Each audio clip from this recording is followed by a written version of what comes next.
All right, it's another edition of the First City Podcast. It's the Park Pod. It's the Park Pod. It's the Park Pod. Park Pod's good. That's a good name. So today we're going to go over, obviously, we're getting into the end of winter, the beginning of spring. We've had a lot of spring-like weather. As we're recording on a 55-degree day, it's sunny, a little wind, but it's certainly sitting in a park right now. We are noticing how many people are just here already. Yeah, and that's one of the great things about our parks, specifically where we're at. We're at the Central Park of Vincennes, Greg Park right now, enjoying it. Got to get outside, and but we're gonna. Hey, let's go through every single park we have that's in our jurisdiction, and maybe we'll just go through and talk about the amenities there, what we like about it, what we'd like to see change. So where would you improve? Let's start. So we're gonna start at Four Lakes. Okay. Let's start at your home territory. Your old school.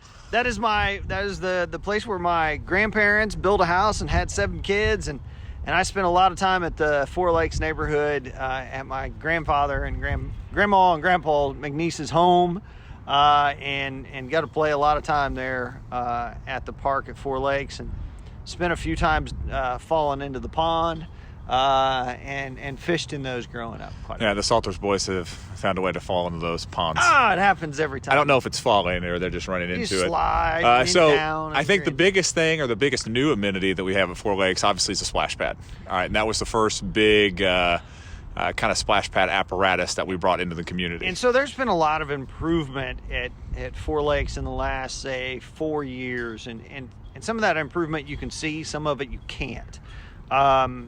One of the big ones is, it's not glorious, but it's a new parking lot that matched up to Lincoln High School's baseball and softball diamond. Fixing that parking lot really made that look and function so much better.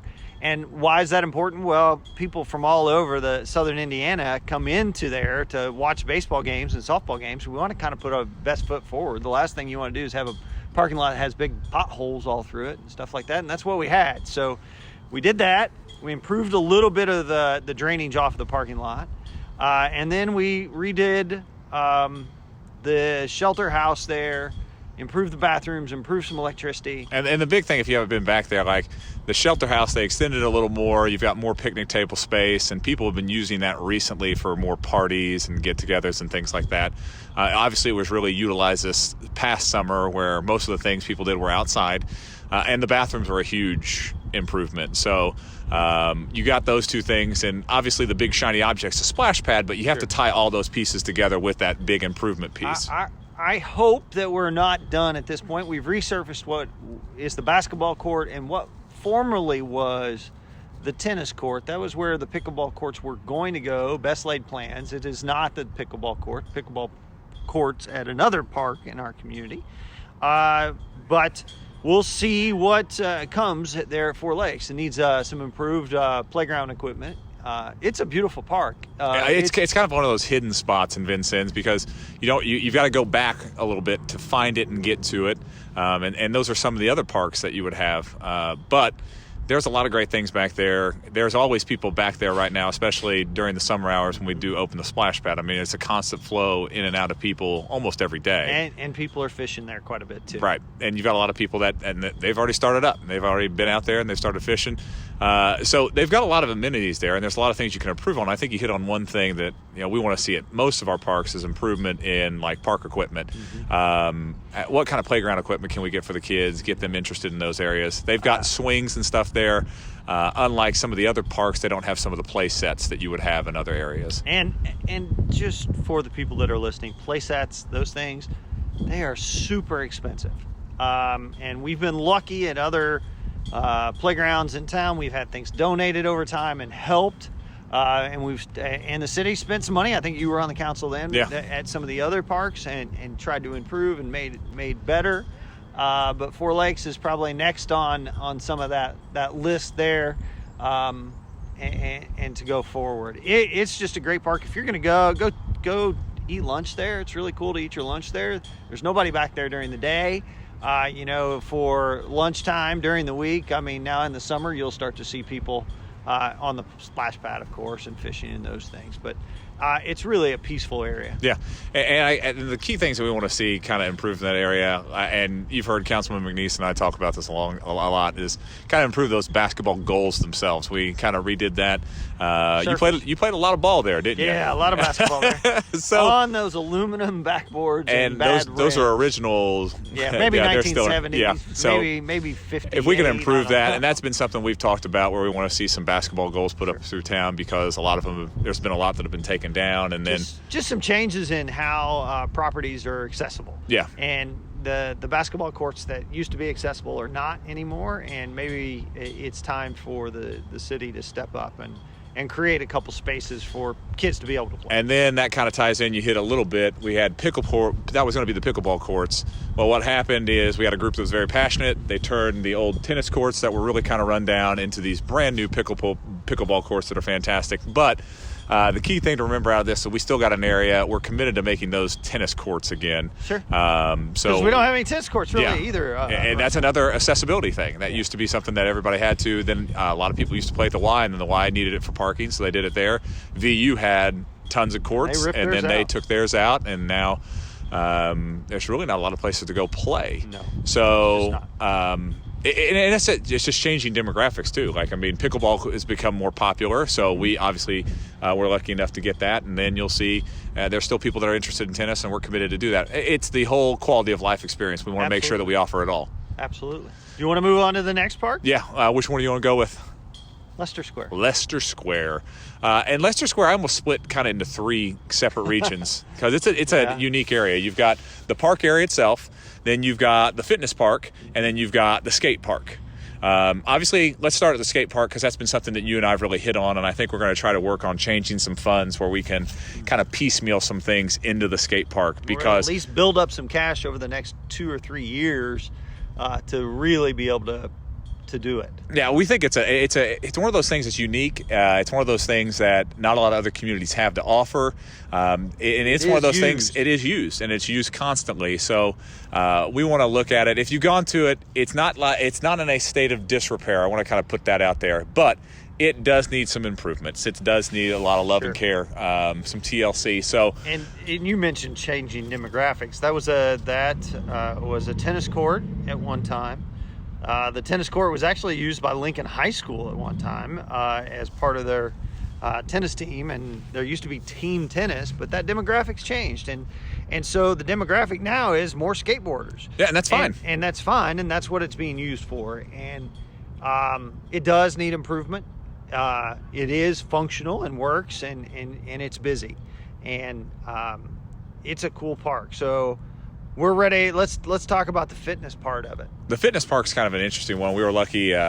Allie Bove, give her a shout out. She worked on a lot of grants to be able to get that stuff. So you've got these outdoor workout facilities, and during the summer, Good Sam usually does a lot of programming through that, where you do the fresh air fitness. One of the better things that I think that we started offering, you do that at there, and then you also do it at Rainbow Beach, and they have those classes that they offer.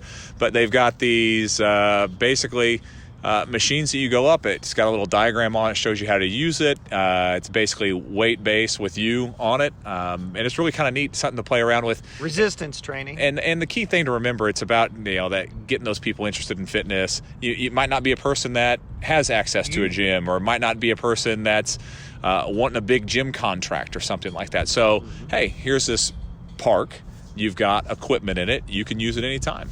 Really does. And then it has some playground equipment, mostly for younger kids. Yeah, it's more based younger kids. And when you think of when that park was put up, there was a large percentage of those kids in that area. We had a lot of elementary schools in that area as well, and now that started to move, just like everything. I mean, things do change, and you see pockets of population where there might be a lot of kids toward that downtown region right there by the hospital. Now there's more towards up in the Heights area around Franklin. That happens, but when they kind of built those parks in those spots, there were a lot of people in those areas, so you did have smaller just as playground we identify equipment. needs, I think people did in the past as yeah, well. So it's one of those things that it kind of gives you a glimpse into the past of what things kind of looked like. Absolutely. So Leicester Square is a nice park, and people do kind of forget about it because it's surrounded by a bunch of city blocks. You've got to kind of go back to get to it, and anytime that I've taken my kids there, I mean, they've always had a good time. Tim, I'm going to tell you, and it will not come as a surprise to you what it is when I tell you what it is. It has probably my favorite park feature out of all of them. Out of every single park we have, it has my favorite park feature. And now... And that would be... That is the water fountain. So that water fountain that is there is a multi-use water fountain. It has the ability to fill bottles, to drink, and it actually has a dog bowl at the bottom. Yeah, so those are the ones that you're starting to see get used more often. Now, not the dog bowl one. You're starting to see those at stores and things where you got the water bottle usage that's really easy, accessible. This type of water fountain is exactly what we need more of in our parks. People are out here with their dogs. I think you have a dog with you today. Yeah, Roxy's just rocking. So that ability to fill a water bottle, to have a drink, and then also a one at the bottom that you could use, it has a foot pedal. It is unique to that park in our community right now. You'll see them in other parks.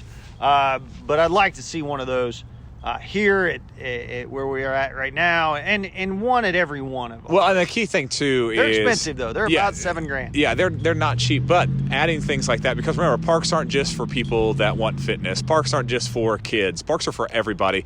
Pet lovers. I mean, right now I'm watching people walk all their dogs through here. I know, we don't have an they're ability enjoying for it. them They're to having do that. fun. Everything's going good. I'm seeing, hey, my wife's driving through right now, probably looking for the boys because they're having a great time.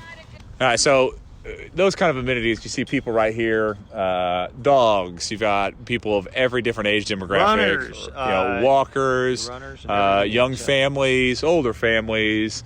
We got people playing pickleball. We got people playing on play equipment. We've got people just laying around and enjoying being in the park. I mean, parks aren't just one aspect. It's basically almost every demographic in the city of Vincennes. That's absolutely right. And that's why I think it's one of the best little amenities in all of our parks is that particular water fountain. Yeah, and we'll get to that because like when we get to as we move kind of through that area, we went to Four Lakes and now we've gone to Leicester Square. What's up next? The next one, which is kind of I don't know if we consider it what we would call a park, but it's the Riverwalk. And when we look at the Riverwalk, Sure. One of the things you hit there, love it. I think it's one of the greatest places that we've had that we've really invested in. Was there yesterday. My daughter had a really big bicycling accident there, but she's okay.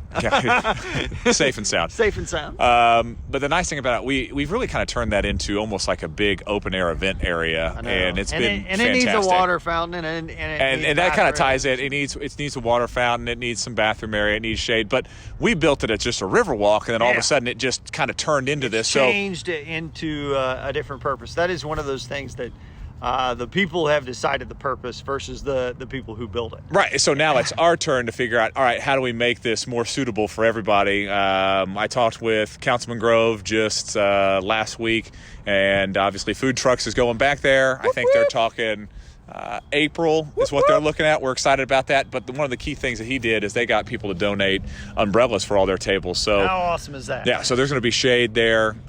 We're excited about that. I think the Riverwalk is competing with Gregg Park. I don't think it'll become Gregg Park, No. but when it comes to big events downtown and things like that, it's one of the more popular areas. And who doesn't like to be down by the river and just enjoying that? The biggest thing there, like we said, we need to see shade there. We need to see some water fountains there. And just to let everybody know that we are working on those things to figure out what can we do to improve that, because that was an idea that turned out, all right, let's make it a Riverwalk. And all of a sudden it turned into, well, this is really a good place to host events. It just really is. I mean, there's just so much space and there's parking. It's just a perfect ideal spot for us. Probably a good place for when the totality comes. Yeah, and as more residents move into that area, we're going to see the opening of the River Lofts, and you're going to see some other residential neighborhoods down there, or residential apartments. It'll get used more. Yeah. And as VU builds their residential apartments next to it, it's going to be used more and more and more and more and more. Is. So that area is changing rapidly. Well, and it's got a lot of our new first sculpture projects on it. Absolutely. If you haven't been on it, so those are things that are really enjoyable that's where about V that. wiped out right next to the truth. By the truth, oh, and that's a hard truth. But But the thing is too about that area, like it's going to continue to be more and more popular. We're a river community that we really didn't kind of highlight the river. We walled ourselves off. I know, and now years. it's like, wait a second. This is a great place to be. And that kind of ties into our next park, which would be kind of, it's not ours anymore. Oh, yeah. But it is a big part of Vincennes history, and that's Kimball Park. That is Kimball Park. And if you haven't been back there to see the improvements, they are absolutely amazing. It's a beautiful, beautiful jumping off point to go on to Levee Street. Really nice area to launch a boat if you have a boat. It has been redone, new concrete area leveled up and brought up so it can withstand flooding a little better in some areas. And then I know your kids like it. The new playground equipment. Yeah, I mean, that was something that we didn't even know that was going to be put in there. And VU realized that this is a really good spot for families. And VU went in and invested and put a nice big area of playground equipment. It's more climbing equipment, which my boys absolutely love.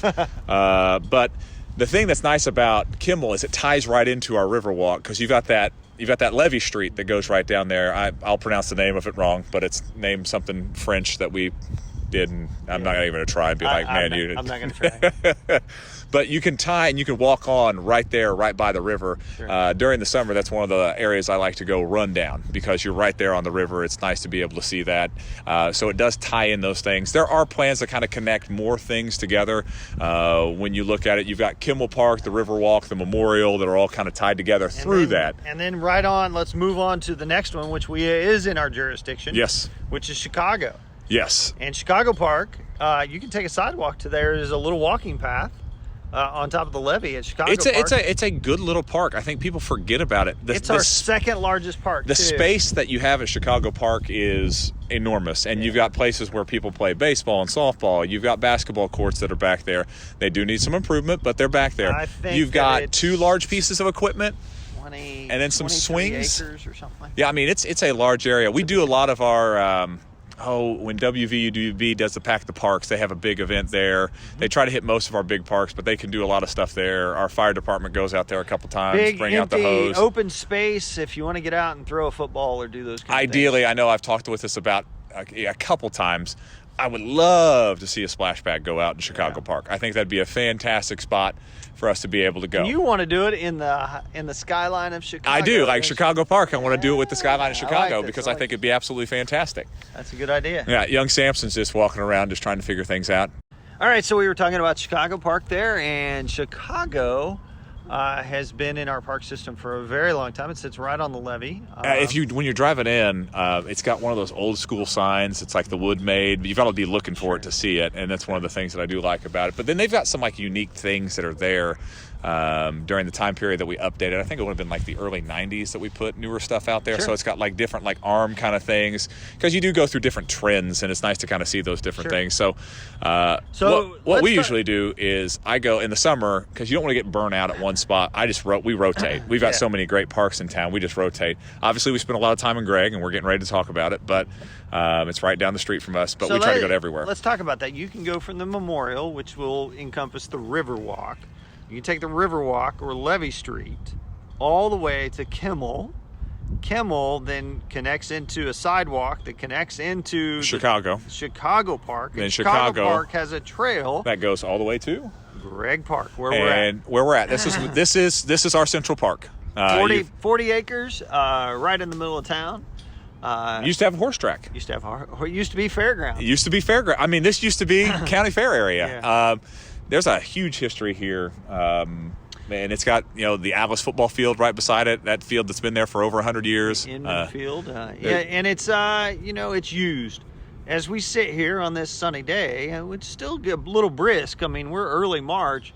There's at least 100 people here today, playing, enjoying, walking their dogs, doing those various things. Yeah, I mean, we saw some runners. When you think about Gregg Park, this is the one park that no matter how cold it is, how warm it is, rainy, whatever kind of temperature, whatever kind of element, there will be people here in Gregg Park. It's just a fact. We've got one large open air shelter. We've got one really nice enclosed shelter that we've been able to use. And that's been, we've used it for everything from anywhere between, parties, events, to the school summer feeding program, to voting. I think we're going to continue to do that there. We've got the new pickleball course that are here. We've reinvested in 3 pieces of equipment here, big playground pieces.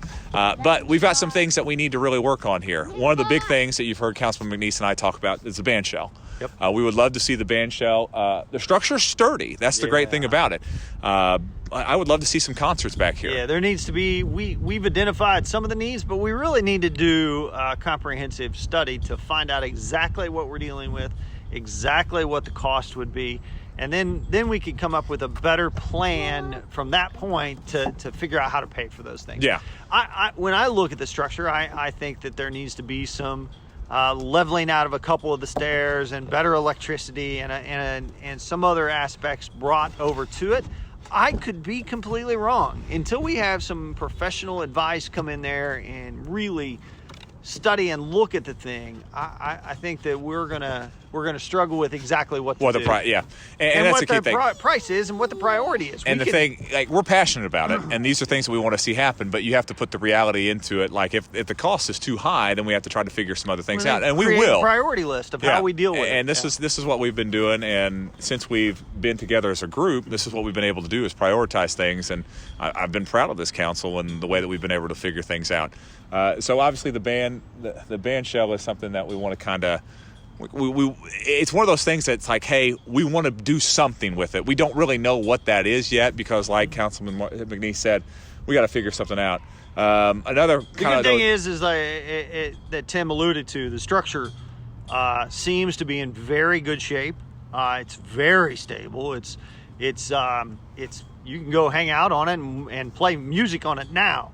Does it provide a Hollywood Bowl type of feel? No, not right now, because we just don't have the electrical. But I think we got a taste of what it could be this past summer when we moved the food trucks in here. Absolutely. And you did have live music from it. You had food trucks. Now, obviously, food trucks are going back to the Riverwalk this year, but that kind of gave us a taste of, hey, you can do things here. We had the farmers market here. We had basically, during the pandemic, we had everything at Gregg Park. You could spread out. Because we could spread out.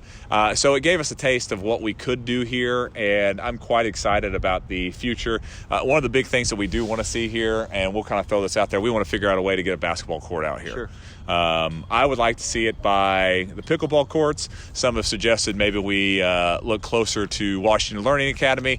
We don't care. We think that that's a priority to kind of put basketball courts somewhere in our park system where people can use those. Absolutely. And we're hoping maybe we can work with a couple different partners and figure that out.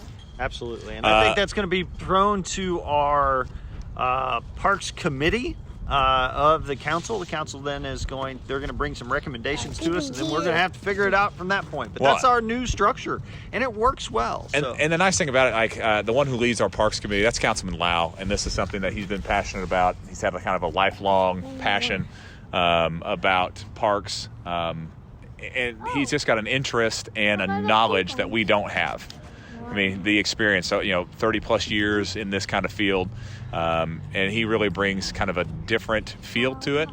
Somebody who would have prepared for this would have known how many different species of trees we have in this park. I do not know that, but this is an outstanding place for a leaf collection gathering, and people do that quite often here too. There are a number of different species of tree, old growth.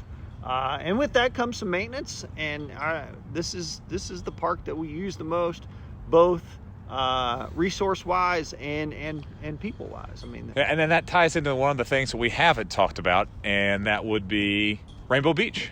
Rainbow Beach. And we just wanted this to be out there that we are going to put basically every resource we can to make sure Rainbow Beach is open. So everybody goes, why is it Rainbow Beach? Well, it did have sand at one time. That's why it's named Rainbow Beach. And if you go to it in some of the working, you'll see that the rainbow colors are all around in it a little bit. And we try to use all the colors of the rainbow throughout that to kind of keep that. But the aquatic facility that we have, it's not just a pool. I mean, it's an aquatic facility. You've got all these different things to it. We're really excited about it. Steve and his department are working hard right now. I mean, it's March. Yep. This is the time to do it. He is working hard right now. They're checking the pipes. They're doing everything to make sure that our pool is ready to open when school's out, because that's what we want to see. We want to be able to see the pool open. We're dropping every resource that we can to be able to do that. We feel confident that this is going to be able to happen.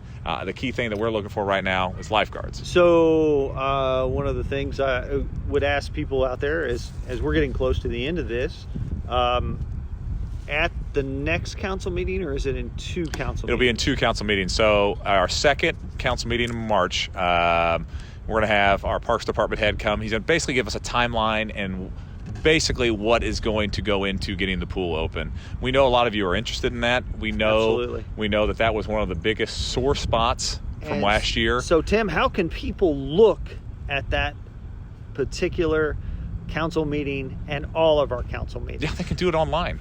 We do a live feed. One of the things is we got a lot of CARES dollars from the federal government. Sure. And we reinvested some of that money into allowing us to always be able to broadcast our meetings through our social media feeds. Now, it used to be you could barely hear anybody.